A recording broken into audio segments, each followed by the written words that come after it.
Bonjour et bienvenue à Grenoble. Je vous emmène aujourd'hui à la rencontre d'une entreprise toujours indépendante. À la fois éditeur de logiciels et entreprise de services du numérique, Hardis Group accompagne les sociétés notamment dans l'optimisation et la transformation de leur supply chain.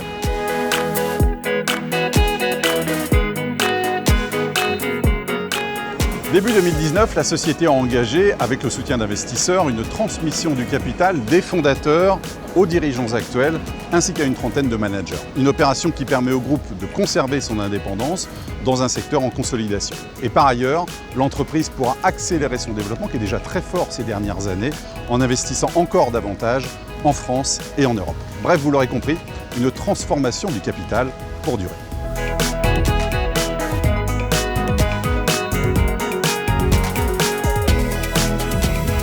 Alors comment cette transmission a-t-elle été décidée? Quelles conditions ont permis sa réussite? Pour nous éclairer, je vais rencontrer dans un instant Nicolas Audet, le président d'Hardis Group.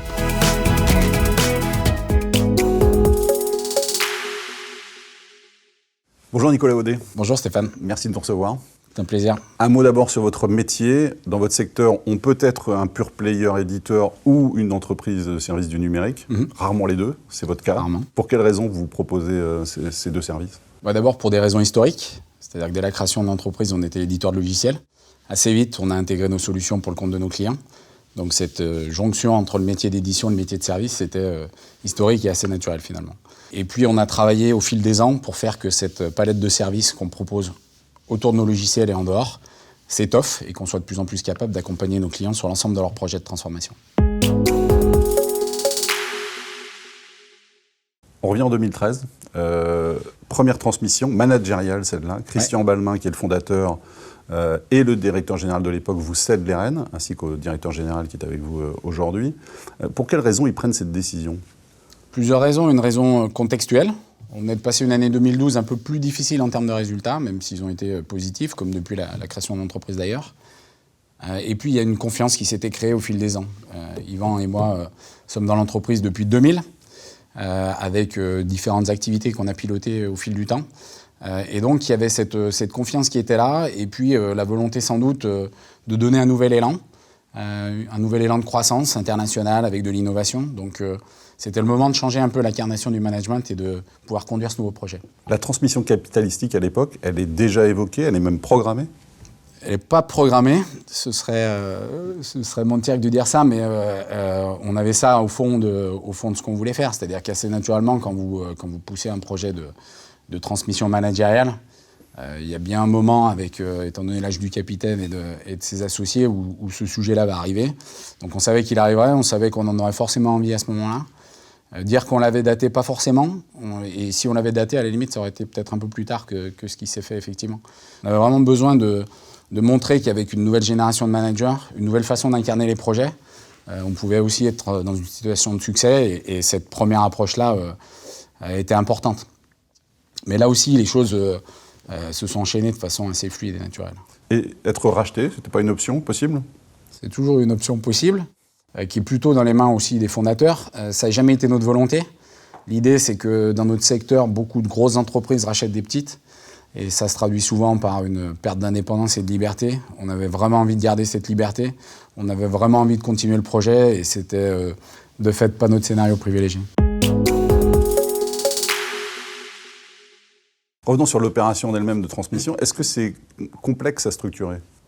Ce qui était complexe, c'est qu'on voulait très très vite en fait, avoir un management qui soit partie prenante du capital. Des partenaires qui soient capables de s'inscrire dans un projet sur la durée, qu'on n'ait pas une pression sur des résultats très immédiats. Quand vous faites du logiciel, de la R&D, de l'innovation, il faut avoir un peu le temps de travailler avant de percevoir les premiers résultats. Donc c'était important qu'on ait cette ambiance-là, et ça nous paraissait possible avec des partenaires qui sont à la fois des partenaires qui agissent sur fonds propres et qui donnent du coup le temps au projet, tout en laissant cette place au management. Et l'autre élément qu'on voulait absolument intégrer, c'était garder nos fondateurs quelque part dans le capital, pour montrer aussi aux collaborateurs que cette continuité qu'on avait voulu créer depuis 2013, elle était réelle et qu'elle se poursuivait et que tout le monde croyait à ce projet-là. L'autre élément qui pouvait être difficile aussi, c'est qu'on n'était pas accompagné. C'est-à-dire qu'on a travaillé seul. On est allé chercher nos investisseurs, Crédit Mutuel, Equity. On est allé chercher ses partenaires pour cette raison-là. Et donc, on a tout construit avec eux. Donc, il fallait que ça marche très très vite en termes d'intérêt commun. Il fallait qu'on ait les bonnes personnes, des gens qui soient très engagés. On a eu ça très très vite.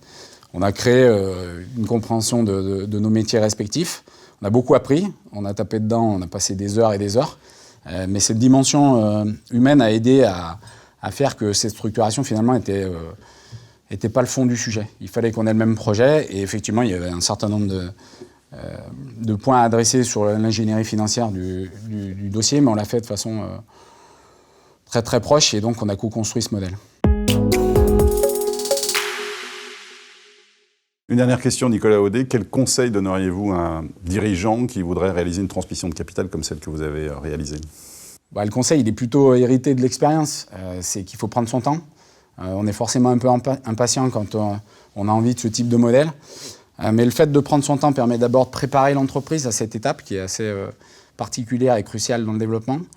Et puis de pouvoir choisir le moment où les sortants vont avoir le bénéfice de tout le job qu'ils ont pu faire pendant des années, et puis le moment où la nouvelle génération peut aussi se projeter en continuant de pouvoir créer de la valeur. Donc le moment est un élément vraiment très essentiel. Merci Nicolas Audet. Merci.